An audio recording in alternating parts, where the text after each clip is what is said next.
Your partner's friends are not your friends. If one is cheating, then they are cheaters because birds of a feather flock together. End quote. Now, do I agree with this? Not entirely. Okay, the first part I can probably agree with for the most part in that the royal penis is clean, Your Highness. welcome to the Breaktime Podcast, where I talk about love, sex, and relationships from a guy's perspective, as well as a bunch of other guy shit. The man on the mic is a man who might find it hard to breathe if you've got that asthma. He is also a man who does believe that running your mouth should be in your cardio routine. It is none other than your tall, dark, and mildly handsome man, Sir Denver B, and I am here to speak on advice. Actually, no, it's not even advice. This is mainly opinion, actually. I have a bunch of opinion to bring up, some of it my own, and while I may agree or disagree with some, or both, in some instances, I am supposed to critique and at least give some sort of explanation why, or at least that's how I intend on doing it. And it's usually with the aim of at least trying to line up some of the things that I believe may be right, may be wrong, or maybe a little bit off in some ways or just very off in others. And while I do think that I might be spewing some truth, I know there's some people that may disagree with me in some elements or the other.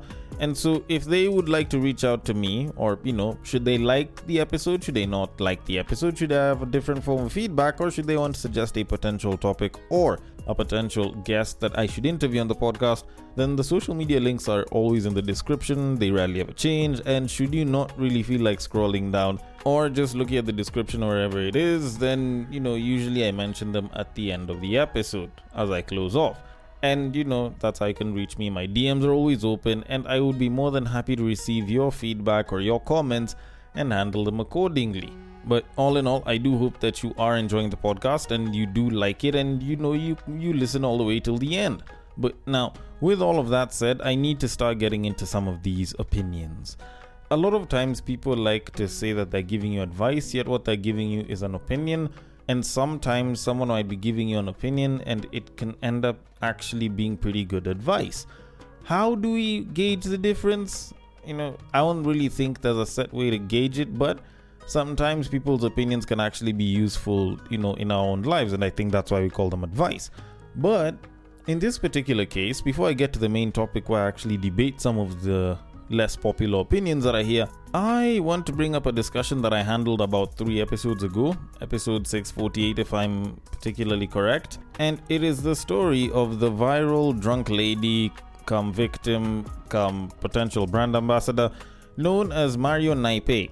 Now, for those of y'all that didn't listen to that episode or that bit of the episode, I did talk about how Mario Naipe was this babe that was in a viral video that occurred about 2, maybe 3 weeks ago, where she was basically the subject in, some sort of short pub video that some guy recorded where she was busy walking around and the guy managed to reveal her bare ass and I think even grab on her tits and shit, and she was drunk, and it caused this uproar online about like these young girls are going through blah blah blah, and people actually reached out and tried to help her. Like, she was getting public support and sympathy. And I can remember how I was like, there's nothing wrong with helping someone get back on their feet, but this isn't the case to do it. In that particular case, I was saying that we were rewarding stupidity because she was the one that was getting herself drunk. She put herself in that position and she allowed that shit to happen, okay? And I remember, not unless if I edited it out, I actually remember mentioning something that I had also written on Facebook earlier, where I was saying that if this babe continues to stay in the spotlight long enough, her victim's story is going to crumble. And essentially, I was basically saying, I don't entirely believe this story. I think that people are racing to try and help her out, and yet that's not really what she needs, because what she was doing was dumb shit. It's not like she was lacking as far as help is concerned. And I also said the dumbest thing, or at least the worst thing that happened there, was the fact that the guy recorded and posted it up, or just the fact that it went out into the internet and it became viral. Now, ever since having that discussion, I didn't really want to address it, but 2 pieces of information came out recently that have, for lack of a better way to put it, destroyed whatever credibility this woman has as far as being a victim goes, or at least absolutely wrecked the whole victim storyline. Now, in episode 648, I did talk about how, like, this babe just didn't look like she was, like, in a disadvantaged position. And, I was talking about how people were sympathizing with her and they were like, oh, she's probably struggling. So, she's trying to get money from different places. And, maybe she thought that, like, the summer bunny of a dude, was going to give her bank. And that was the bad thing to do. And, everyone agreed that was the wrong way to do it. But I went ahead and I said, you know what, this babe is just like pulling our strings. And it even became more evident when she was on some video busy talking about how the guy that pays the rent for the place that she was staying in had basically stopped paying rent and I think had locked her out, or it had been locked up or something. And so at that point, I was already saying, you know what, if there's a guy that's already paying for this shit, whether it's a sugar daddy or someone that, I don't know, maybe took pity on her and is trying to fund her through school so that she can, do well in life or some shit. At the end of the day, I said the guys are being played. So recently, some person just so happened to discover a whole horde of videos of her, all on a particularly interesting site, which revealed that this woman has been in the cam business. And for those of y'all that might not understand what the cam business is, it's like Twitch but for adult content. And actually, now that I say that, it does seem a bit interesting that, like, for you to know Twitch but to not know the cam business, you'd have to be a little bit clueless. So let me explain. For those of y'all that don't know Twitch, it's like YouTube Live. Kind of like what iShow Speed was doing the other day. So in the cam business, it's basically like that, except that it is someone or a couple of people that will be on stream basically fulfilling certain requests for people that are, making certain requests on the cam side, and I think they usually have to send a tip with that request for it to be granted. So in that case, this babe has been making money by, let's be quite honest, sex work. So she's basically been doing this shit for a while. And the thing is, like, normally people would have some level of shame about it and they'd be like, oh no, that wasn't me, blah blah blah, this was a different kind of person. Nah, when she was being asked about this, came out and she was like, yo guys, why are you pulling up my videos from my past and yet I'm a saved person? Because apparently she decided to, I guess, accept Jesus Christ as her personal savior, some shit fairly recently as well. She's basically like, yo, that was a part of my past. But the thing is, by the time you are doing that, and I'm not saying that redemption arcs aren't possible, but by the time you're doing that and then you're going to chill with a guy and you're getting drunk and you're allowing him to do all of that shit in broad daylight, I won't even talk about the camera because that's a different story. Like, shorty, like, I don't know, maybe it's just me, but your idea of being saved seems a little bit odd here. And, like, do you really think the whole victim thing can really apply at this point? Because by the time you're seeing someone that was in the cam business, there's definitely some being used to shit like this that she's really on. But, all of that aside, I did mention the fact that there were two pieces of information. This is one, okay? This is just the first piece. There's another piece of information that also very recently came out, whereby a couple of people decided to do some digging and they found out that not only did this woman know that she was being filmed on the viral video that put her in the spotlight and made her a proper victim out here, not only did she know that the camera was rolling, she quite literally decided to be the one to post it online and basically manufactured this entire thing herself. Like, she knew dude was rolling the camera or, had hit record on the phone. She let it happen. And afterwards, she was like, send me the video, let me post it up. And she decided to go ahead, post up the video. It garnered a bunch of public outrage. People were like, oh, we need to help this woman. While a couple of people were out here on the other side of the controversial take saying, nah, leave this hoe alone. And all of this shit was basically manufactured by her. So for all the people that felt sorry for this babe, I do not know whether I should say I feel sorry for you or I told you so. But point that I'm trying to make here is, and I'll even reiterate that I said this before, we need to stop rewarding stupidity. We need to stop rewarding bad behavior. Like, you can't be looking at some person that's like, oh, I'm really going through it out here, yet you're doing all of this shit. and people are supposed to reach out and be like, oh, this is a cry for help, we need to help her. Like, at the end of the day, even though helping people is a good thing, not all people want help, and you also need to figure out what kind of help certain people want. Because giving this babe a brand ambassadorship deal or a brand ambassador's contract for an underwear brand might seem like it's a good thing, because now she's gonna get legit money, not take your clothes off money. But at the same time, like, who says that she's gonna drop the taking off the clothes business? We clearly saw that this babe was actually willing to bear it all out here, and y'all were very okay with the idea of taking someone who's a victim and giving her a bunch of opportunity, which I believe there's much better women that can probably do it for. Like, honestly speaking, I feel like that was a massive L that a lot of people out here in these online streets made, and I'm glad that for those of us that called it out, we called it out early. And for those that didn't listen, at least now they have a pie to the face and some humble pie that they can enjoy for dinner. But all that aside, the one thing that I can probably say this babe did well is actually pulling off a story like this, at least to some degree. It didn't really get her too far, but she actually did try to pull this story off well. The last time someone did something like this and it was very convincing, at least as far as my minimal knowledge is concerned, is Kim Kardashian. And she pulled that shit off, and she turned the Kardashian family into billionaires, as well as herself. So, if anything, I can probably say that she pulled that off pretty well, but either way, I'm going to leave it at that and move it on to our main topic of this episode. Now, I want to start things off by admitting that while I do absolutely like the stories that usually shape a lot of the topics that I end up covering on this podcast, a lot of what I also like doing is looking at some of the opinions that people will usually have online.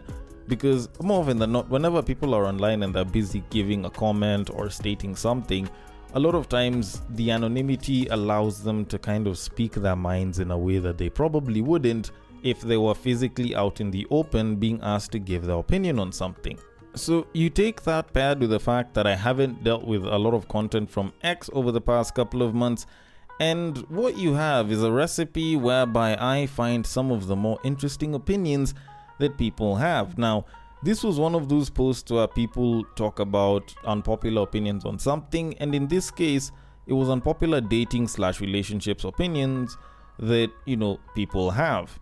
So I have a couple of them, and I'll admit the post itself had quite a number of responses and replies, but I selected probably the 5 that I felt were probably the most impactful, or at least the most, can I say, unpopular as far as discussions go, or at least those that I feel may not be so unpopular but may actually be particularly debatable.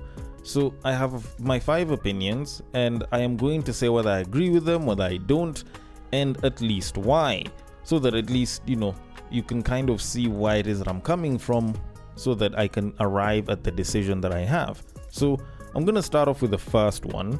So the first one says, and I quote, "Most relationships fail because people want benefits without responsibility. Love didn't change, discipline disappeared. Social media taught everyone how to cheat, compare, and quit. We don't lack partners, we lack character and patience." End quote. Okay, can I say that this is true?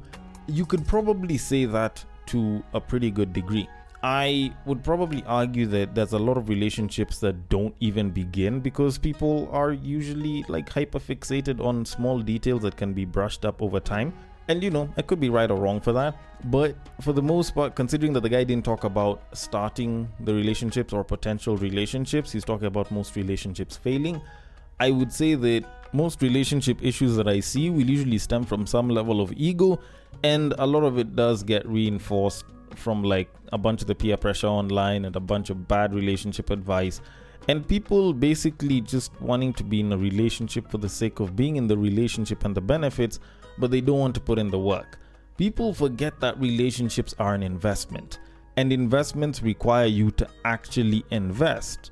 Now, you can talk about the initial investment of trying to get people or trying to get your potential person into a relationship, but there's also the work of tending to that relationship and taking care of it and nurturing it so that it actually gets better over time, which a lot of people have not been putting a lot of effort into.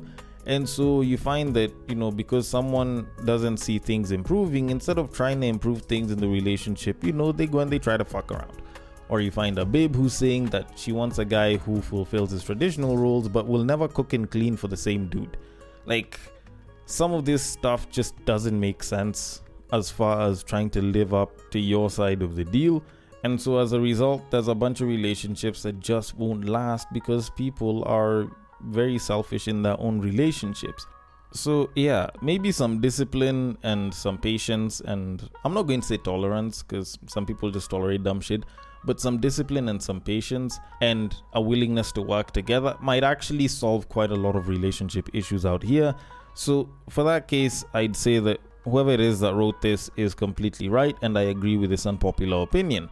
So with that said, on to the next unpopular opinion, which says, and I quote, "Your partner's friends are not your friends. If one is cheating, then they are cheaters because birds of a feather flock together."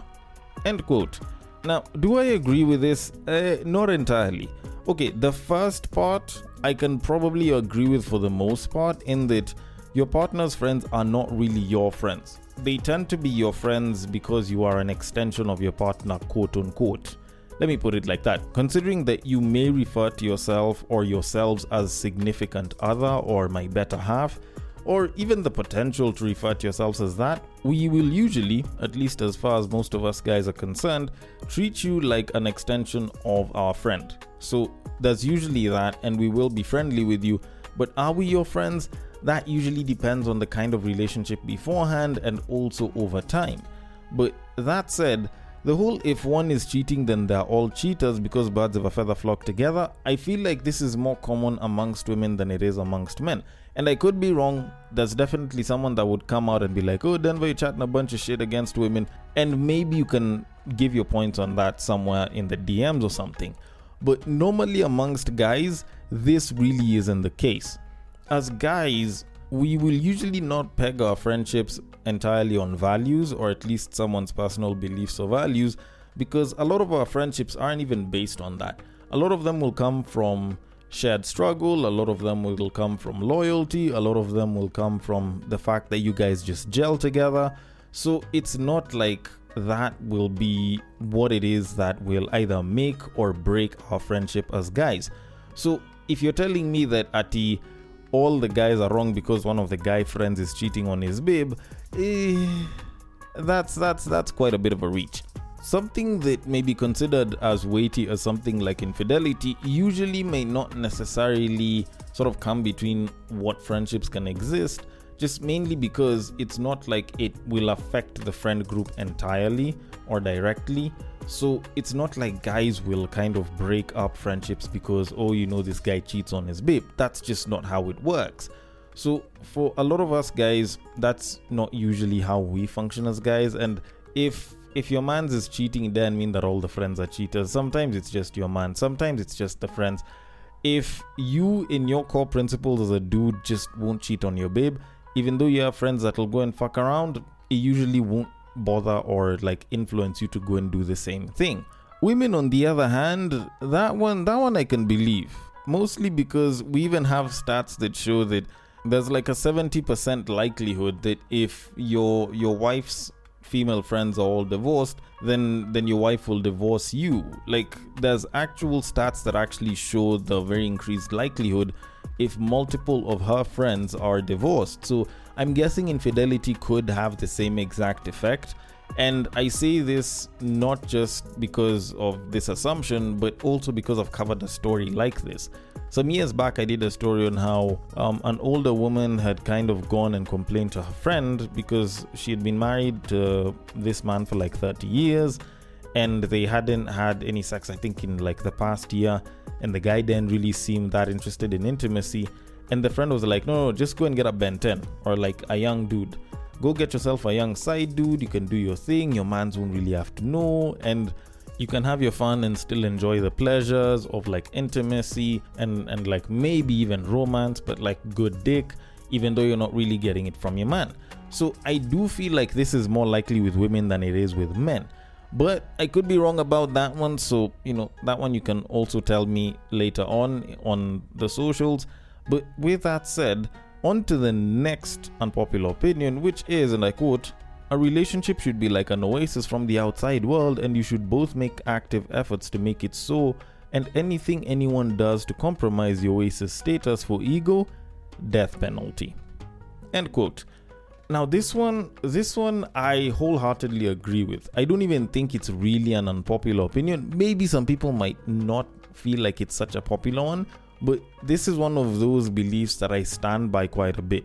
And I say this because if two people that are together choose to work together, not necessarily with one mind, but they choose to work cooperatively together and stick together, they can make a lot of great shit happen. And I've seen instances of this with different couples, both young and old, like where the both of them are so in sync with each other, they both give into the relationship, they are both very intentional with each other, and they try to work towards not just their benefit but their partner's benefit. And considering that it's coming from both sides, like the gains are so much more and they look like such a great unit. Or as Neo would probably put it, I'm good all by myself, but we're a force when we're together.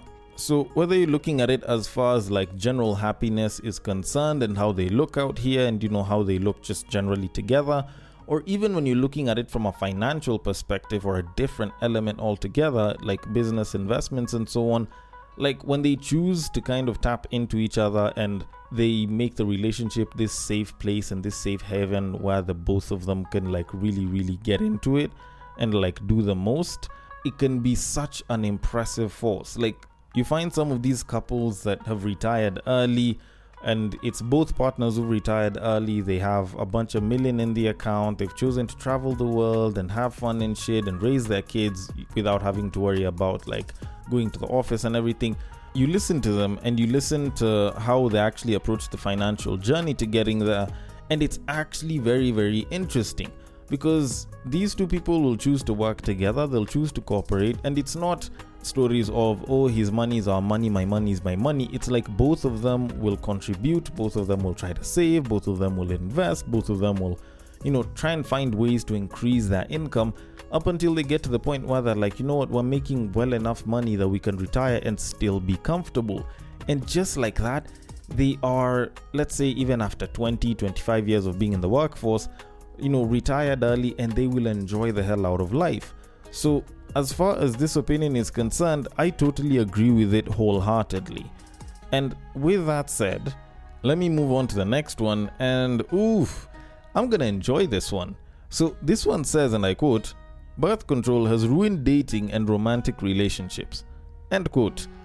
Okay, this is an interesting one, because there's a ton of people that do agree with it, but I'm on the camp of somewhat agree, somewhat disagree, just for reasons that go a little beyond what some people might be thinking. Now, I do agree with it because there's a lot of people that are in toxic relationships, that are in just genuinely bad relationships, and they stick there because the sex is good. Like, how many people do you find out here who talk about how, like I'm arguing with this person, there's such a problem, blah, blah, blah, I'm done with them. But they're always going back to the same person, they're going back to said person, they're dealing with said person, and continuing to be together with them, not because of anything that's really holding them, but a lot of times because the sex is just that good. Or, ever since they got digmatized in the beginning, they haven't really moved from this person. Like, there's a lot of instances where we have such a thing happening, and honestly, if we didn't have the sex, we wouldn't be having digmatization or being pussy whipped. So for the most part, like, someone would have to really get you with their words. And like I said once before, you can blow hot air as far as words are concerned, but up until there's action, a lot of the times that's just a large pile of BS. So I can say that it's true in that case. Also, as far as getting into dates, or at least trying to be with someone is concerned, it has ruined it because, like, flirting back in the day was very interesting because you would have to be suave with it. You didn't want to seem too lustful. You didn't want to look like you were trying to attract a babe by going for the things that you'd be interested in on like a lustful or a sexual level, and you'd have to be smart about it. Nowadays, I don't know, maybe it's just me, but I feel like flirting is more or less just finding new and interesting ways to paraphrase, hey, I really want to fuck you and I promise you it'll be really good. give me a chance. Like, I feel like that's what a lot of flirting is nowadays. Granted, I could be wrong, and there's people that can flirt in non-sexual ways but still kind of allude to the same sexual elements. But with that said, can I say that birth control has really ruined dating and relationships? I wouldn't entirely say that. I would probably rephrase it as casual dating and casual sex is the one that has ruined romantic relationships and dating. And let me explain why birth control shouldn't hold all of the blame in this. If you really think about it, a lot of the talk on romantic relationships and dating being ruined was something that didn't pop out until maybe about, can we say 5, maybe around 10 years ago? Like, for the most part, people would talk about, the dating scene this, the dating scene that, but people didn't really start complaining about it as badly, at least as far as my very minimal knowledge is concerned, up until around maybe 5 to 10 years ago. And a lot of what's been there for the past, call it 5 to 10 years ago, actually you could even say 15, let's even stretch it to 15, is a lot of casual hookups, a lot of casual sex, a lot of casual dating, of which those two are particularly different. Like, a lot of that has been there, and because there's a lot more people that are okay with casual, there's a lot fewer people that are willing to go serious. And also, if I can have sex with you casually and then I don't have to see you again, or we don't have to talk as much, and I was just interested in you for the sex, then I don't really have to date you and sort of find out if you'd make for a great potential long-term partner. So I would say that that would be the case, but the thing that would solidify that point even more is, for the most part, in as much as people say that, back in the old days things were better, I don't entirely think we have enough information on how dating and relationships were pre-birth control. Let me explain. If you actually think about it like this, a lot of people will talk about how their parents dated really well, and they talk about it like those were the good times. People would take you on a date and they'd be suave and nice. Like, a lot of our parents were dating in, like, call it the 70s and 80s. That's ideally where a lot of people who are probably towards the age of like mid 30s, maybe even 40s, like, your parents probably were dating in like the 70s and the 80s. The birth control pill came out in the 60s, okay? So a lot of the information that people are using, and a lot of the so-called data, whether real or arbitrary, that people are using as far as dating is concerned, is actually from a time when birth control was already there. People weren't complaining about how much shittier relationships have gotten then, they're complaining about it now. So considering that the birth control pill had been around for 40 to 50 years by then, can we really say that the problem was the birth control pill? If the problem was actually the birth control pill, wouldn't the issue have gone all the way back to even our parents' times? So when you kind of think about it, the problem may include the birth control pill, but it's not necessarily the birth control pill that ruined dating and relationships on a romantic level. So like I said, I can't fully agree, but I also can't fully disagree with this opinion. And leaving it aside, I am going to finish things off with a very quick one. So last but not least, the opinion says, and I quote, "Listening to these buffoons with mics is why some of y'all are gonna die alone. Expecting a complete stranger to just know how to love you is unrealistic. Respect is a given, but you still have to teach people your love languages and how you like your eggs." End quote. And I will say that I 90% agree with what this guy is saying. And I say this as one of the buffoons on a mic, or a buffoon with a mic. And the reason I say this is because a lot of the information that people spew out on random podcasts out here, or even some of the more mainstream ones, is just very directed at either rage bait or very biased takes. I don't think a lot of them are that keen as far as getting good information is concerned, and some of them just want to spew some of their beliefs. Now, if you fully believe them, then you will end up being misled as far as dating and relationships is concerned. Does that mean that, you should listen to me because I'm the end all be all? No, but at least at the end of it, I don't try to say that I'm right. Usually on about 98 if not 99% of all my episodes, I will always finish by saying, maybe I might be wrong, I would like your thoughts on it.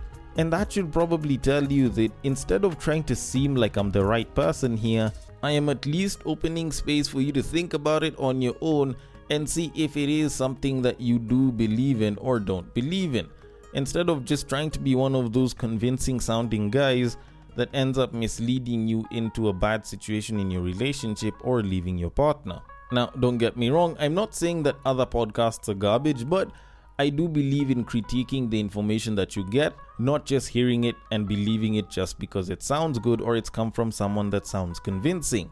Although, with that said, maybe I could be wrong about this, maybe I may not entirely be right as far as these opinions are concerned. Either way, I want your thoughts on it. The DMs are open on IG, it is at the Breaktime_podcast. On Facebook, it is at the Breaktime Podcast. On X, it is at Bagaka the D. And on Bluesky, it is at the breaktimepod.bsky.social. Thank you so much for listening all the way till the end, and I will catch you guys on the next break. But what I believe is that if you put a pastor and a prostitute in one room, one is likely to convert the other.